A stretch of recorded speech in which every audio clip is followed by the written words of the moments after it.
Good afternoon. You're watching Business World Live. I'm Jess De Los Santos. Let's take a look at how the local bourse closed today, Monday. All right, a last minute rally here, pushing shares higher so far, at least at the start of the trading session on Monday. The benchmark was poised to end the day in the red, but as you can see right here, the PSEI is up by close to 0.1%, a muted gain really here at the start of the trading week. You have the PSEI now at 7,197.61. This is the Philippines' eyes to begin the inoculation of minors aged 5 to 11 years old. That's going to start next month. And Pfizer shots will be used for those jabs. The manufacturer has already applied for amendments in its emergency use authorization. Other than that, you also have the local FDA bearing that the shelf life of Pfizer, along with other brands, have already been extended. For Pfizer, that's going to be from 6 months to 9 months. And then for Sinovac, shelf life has been extended to 12 months. No application yet, however, for AstraZeneca vaccines. Now, earlier in the program, we had Ron Acoba of Trading Edge. He says that the index still is at an impasse after that peak at 7,400. He expects it to continue to choke down and rebase before claiming its high at 7,400 or even breaking another key resistance level at 7,600. He says the Omicron worries and fears that the Fed will likely tighten policy have been continuously at least worrying investors. But let's move on to the day's big news here. The unauthorized money transfer here among BDO accounts, reports of hacking incidents causing amounts from 25,000 to 50,000 to be allegedly transferred from BDO accounts to one or more Union Bank accounts. The BSP has already allayed fears, ensuring the safety and integrity of the financial system. BDO likewise advises mobile app users to change passwords immediately. The financial gauge started the day in the red but managed to find its way up. As you can see right here, gaining 1.1%, largely pulled by that 3.1% gain by BPI, also the benchmark top performer.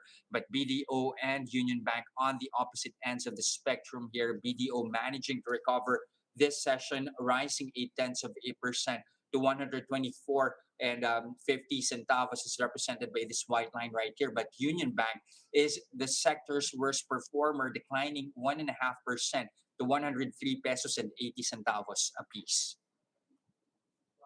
Now, BDO is still under fire for the alleged hacking of its banking system over the weekend. Meanwhile, Union Bank says it has already frozen the accounts that supposedly received the funds from the unauthorized BDO transactions. The Banco Central has already vowed to look into the incident. Pamela Vasquez has the rest of the story.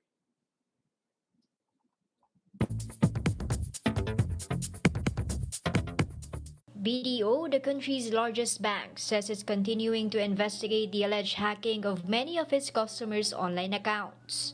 Over the weekend, social media blew up with people complaining that they lost between 50 to 100,000 pesos, with many of the illegal transactions being done while they were asleep. One of the victims is AR, who is an OFW in Dubai. AR was alarmed when he received an email from BDO saying his account's password was successfully changed.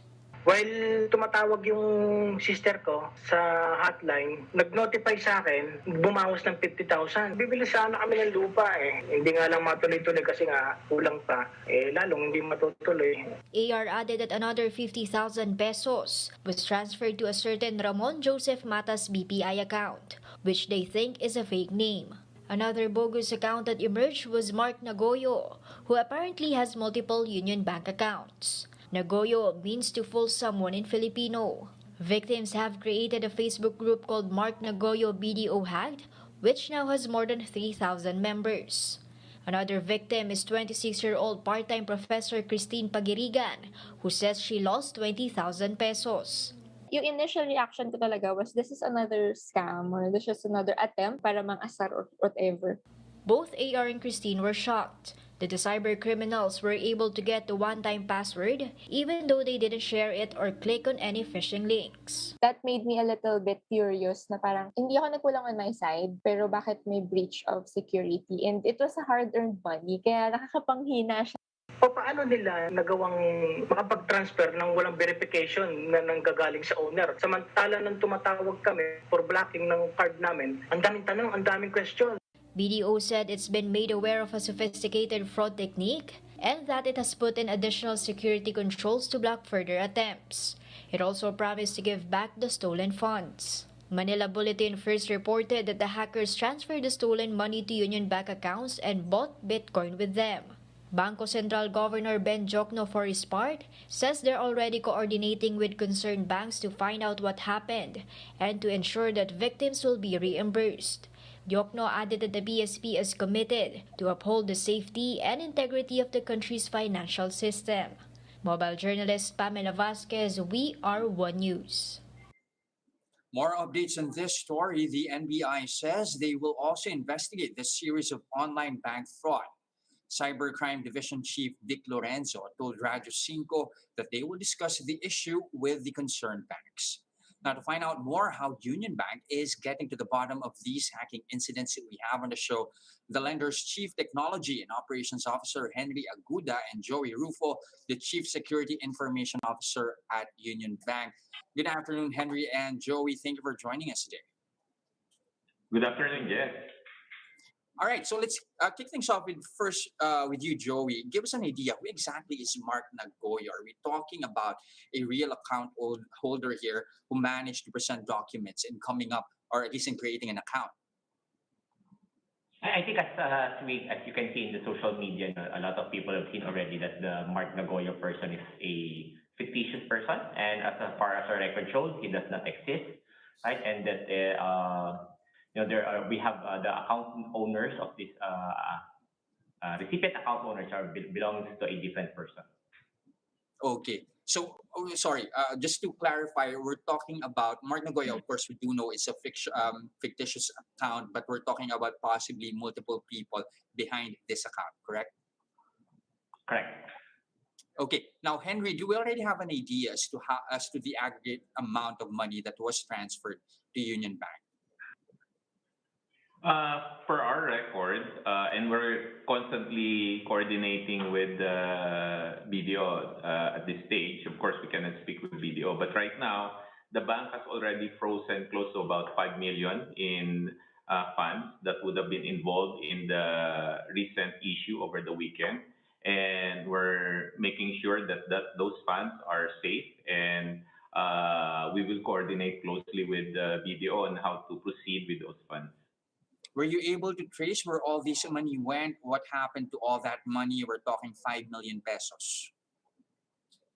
Yes, so just in the banking system, situations like this, we already have a process for which if another bank transmits to us an issue with regards to funds that have been transferred to our bank, we immediately trace where the funds are moved to. Mm-hmm. So once we've traced them, we coordinate with the other institutions where the money has moved to. And we've already talked to them, and they've already been notified of the situation. Okay, based at least from your side, how many BDO accounts were compromised? We're talking 5 million pesos. That involves how many accounts?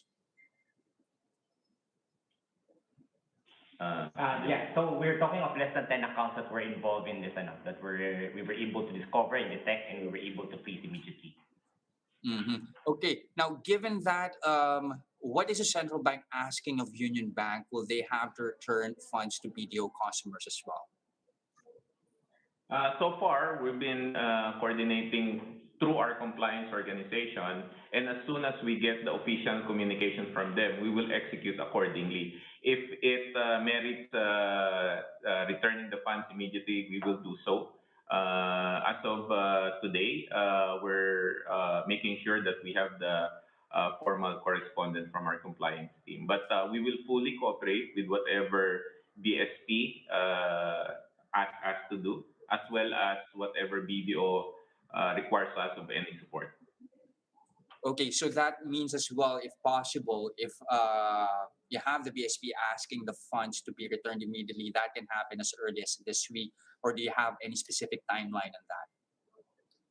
That could happen as early as today. Mm-hmm. The transfer of funds is instantaneous. Of course, we have to go through our compliance process, but it's not going to be a long drawn decision or effort for us to comply. Mhm.